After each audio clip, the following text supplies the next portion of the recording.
네, 안녕하세요. 우리 친구들. 이제 서양사 첫 번째 단원인 에게 문명에 대해서 오늘도 여러분들에게 내신에 도움을 주고 싶은 윤삼촌 강의를 시작해 보도록 하겠습니다.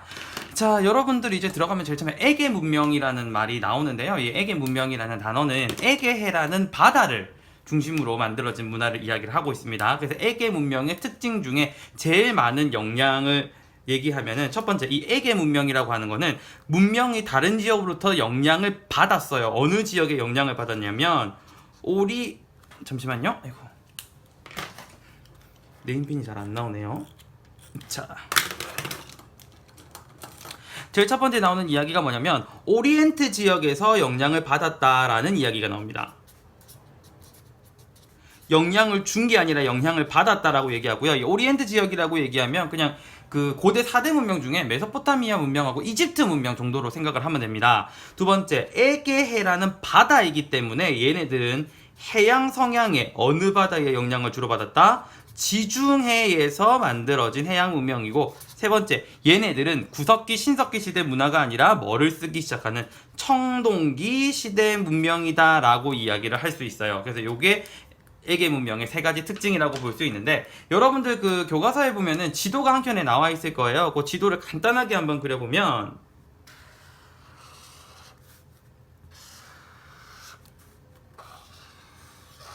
자, 요렇게 생긴 지도가 하나가 나올 겁니다. 이 가운데 있는 요 바다가 우리가 지금부터 보게 될 무슨 바다다? 에게해라는 바다고요. 자, 그러면 여기 안에 우리가 바다를 한번 칠해 보도록 하겠습니다.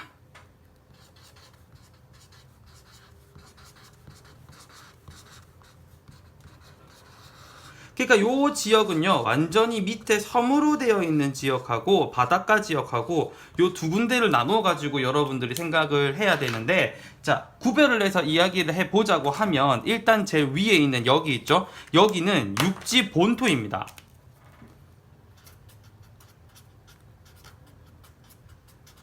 이 육지 본토 지역에서 생긴 문명이 미케네 문명이고요. 여기 밑에 있는 섬이 크레타 섬이거든요.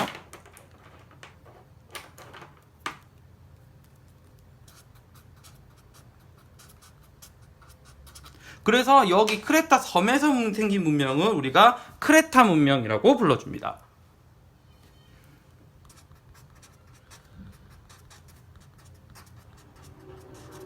쉽게 말해서 요 두 지역은 문명의 성향적 성격이 비슷하겠어요? 좀 차이가 많이 나겠어요? 차이가 많이 납니다. 그리고 그 에게 문명 얘기 나올 때 한 번씩 트로이라는 도시가 나오는데, 트로이라는 도시가 어디 붙어 있냐면 요쪽에 트로이가 붙어 있어요.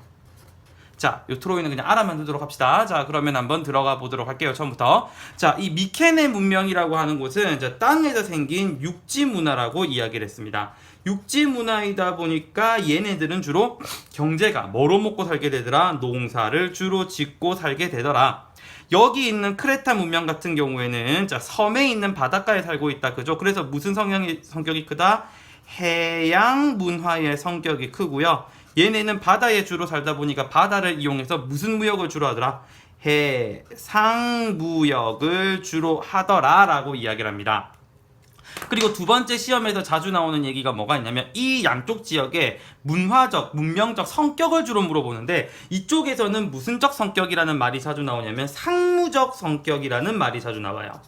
자, 상무적 성격. 그냥 단순하게 여러분들 상무적 성격이란 말이 나면, 아, 쌈박질을 좋아하는 애들이구나 라고 생각을 하시면 됩니다. 자, 상무적 성격이 뭐를 좋아하는 성격? 쌈박질을 좋아하는 성격이라고 얘기했어요. 자, 그 다음에 여기 있는 크레타 문명 같은 경우에는, 자, 바닷가예요. 우리 여름에 바닷가 가면 밝고 즐겁다, 그죠? 그래서 밝고 생동감이 있다라는 말이 나와요.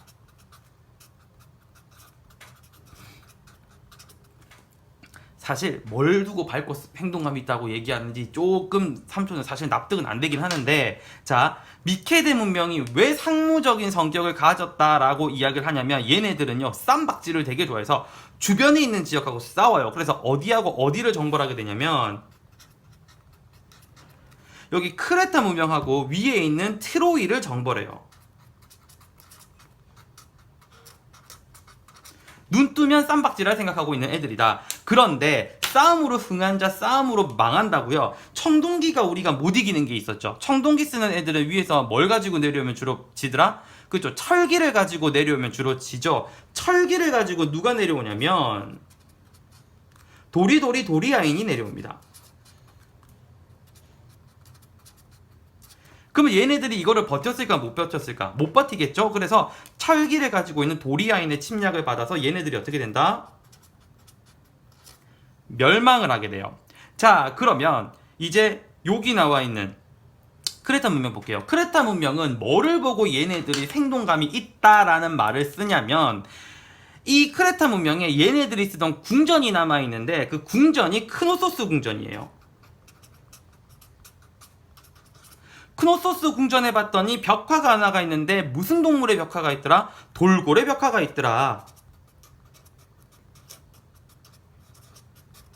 그래서 얘네들이 이걸 보고 이 지역은 문명이 생동감이 있구나. 돌고래들 이렇게 막 그 느낌이 까불까불하고 막 그런 느낌들이 있잖아요. 이제 고래서 이제 그런 이야기가 나오고요. 자, 그 다음에 얘네들 또 뭐에 대한 이야기가 나오냐면 멸망에 대한 이야기는 당연히 나옵니다. 자, 멸망의 원인은 우리가 벌써 크게 두 가지로 분류를 할 건데요. 하나는 우리가 유추가 가능해요. 여기도 찾을 수 있습니다. 누가 쳐들어왔죠? 그렇죠. 미케네가 쳐들어왔죠. 그래서 교과서에서는 미케네 침략이라고 보기도 하는데 거의 교과서에서는 본토에서 침략을 했다라는 표현을 많이 써요. 그러니까 이른바 외부에서부터 침략을 받았다라는 이야기고 그 다음에 멸망 원인으로 얘기가 나오는 게 바다가이다 보니까 자연재해의 영향 이거 두 가지로 인해서 여기 있는 크레타 문명이 멸망을 했다라고 이야기를 해요. 보통 이거를 학교 선생님들이 시험 문제를 내셨을 때는 두 개를 비교하는 그런 성향의 문제를 많이 내세요. 그리고 여러분들이 유의할 것 중에 하나는 여기 나와 있는 에게 문명은 세계 4대 문명 안에 들어간다, 안 들어간다? 안 들어갑니다. 그거 여러분들이 주의를 잘 가지고 보셔야 돼요. 근데 여러분 책의 내용을 보다 보면 이 뒤에서부터 내용이 굉장히 복잡하다라는 생각이 여러분이 들 수가 있어요. 왜 그러냐면 분명히 처음에 청동기라는 말로 시작을 했는데 어느 순간부터 뭐 철기 얘기가 계속 나오고 이러면서 이게 어떻게 연결되는지 잘 모르겠다라는 친구들이 있어서 정리를 한번 하고 가면 이쪽 지역도 분명히 청동기 문명에서 뭐로 발전을 하게 된다. 청동기에서 철기 시대로 발전을 하게 됩니다. 자, 근데 우리가 지금 배우고 있는 무슨 문명에서는 에게 문명에서는 여러분들이 이야기하는 것처럼 청동기 문명은 맞아요. 근데 교과서 그 다음에 넘기면 무슨 단어가 나오죠? 폴리스라는 단어들이 나오기 시작합니다. 이 폴리스라는 단어가 나오면 그때부터 이제 무슨 시기구나, 철기 시기다라고 생각을 하면 되고요.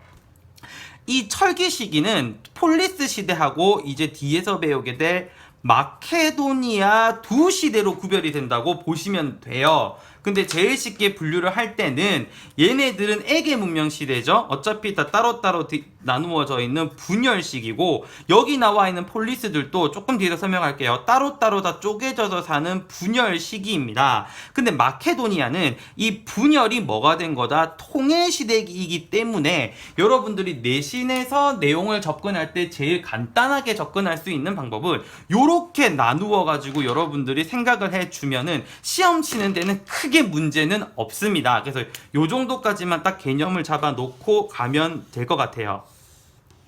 자, 그러면 에게 문명 봤죠? 이번에는 철기 시대로 들어가겠습니다. 자, 철기 폴리스로 들어가겠습니다.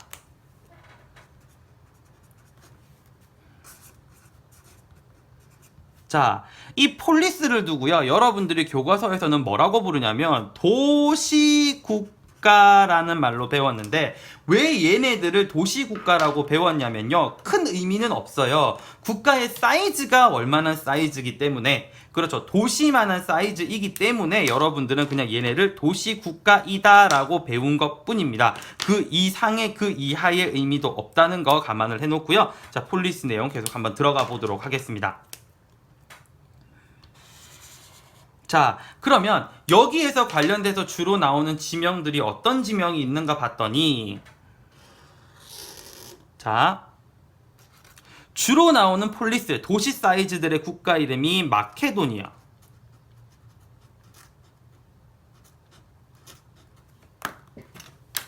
다시 적을게요.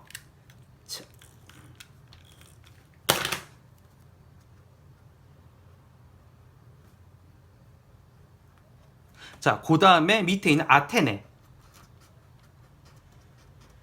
그 다음에 테베, 그 다음에 여기 있던 스파르타. 주로 이렇게 나눠지게 되는데, 여러분들 왜 옛날에 그리스 로마 신화 보면은 왜 나라들이 엄청 많이 나오잖아요. 그 나라들이 전부 다 뭐라고 보시면 된다? 폴리스들이다 라고 보시면 돼요. 지명 요거 차이가 있습니다. 자, 왜 얘네들이 이렇게 도시 사이즈들의 국가에 살 수밖에 없었는가를 보았더니, 자, 얘네들은요 주변 지형 자체가 굉장히 험준한 산지예요.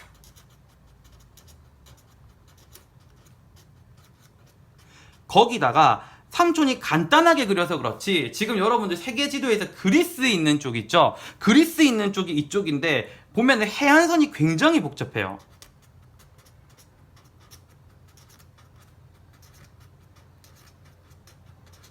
자, 그러면 무슨 사태가 벌어지냐면요,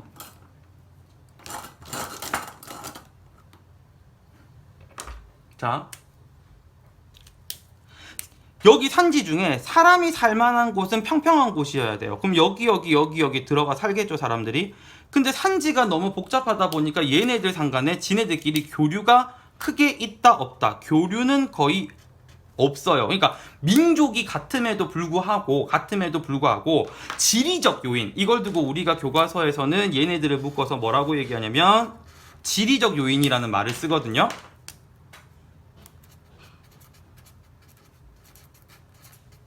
이런 지리적 요인에 의해서 얘네들은 교류 자체가 쉽더라 어렵더라, 그렇죠? 교류 자체가 어렵습니다.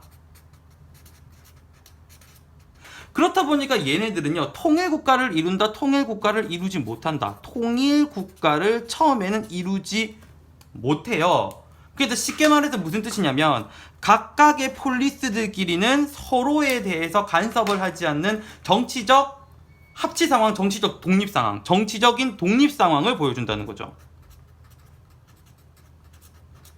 그런데 얘네들이 정치적으로 독립했음에도 불구하고 시험 문제에 제일 많이 나오는 건 뭐냐면 이런 지리적 요인을 극복하기 위해서 얘네들이 어떤 행동을 했었는지라는 걸 보여줘요. 이른바 같은 헬레네스라는,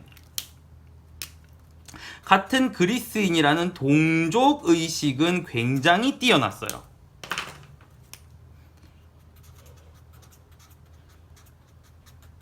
이 뒤에 적는 헬레네스는 여러분들 몰라도 시험 치는데 1도 문제 없습니다. 자, 얘네들이 어떤 데서 동족 의식이 나타났었는지를 찾아보니까 일단 전부 다 같은 그리스어를 쓰던 거죠. 같은 그리스어를 쓰고요. 그리고 얘네들이 믿는 종교가 올림푸스 12주신 같아요. 그리고 이게 중요한데 이때 만들어진 얘네들의 동족 의식을 우리가 지금 또 하고 있습니다. 자, 우리 4년마다 뭐 하죠? 서로 이제 뭐 이런 걸 겨루기 위해서 올림픽을 하죠. 그래서 4년마다 올림픽 제전을 해요.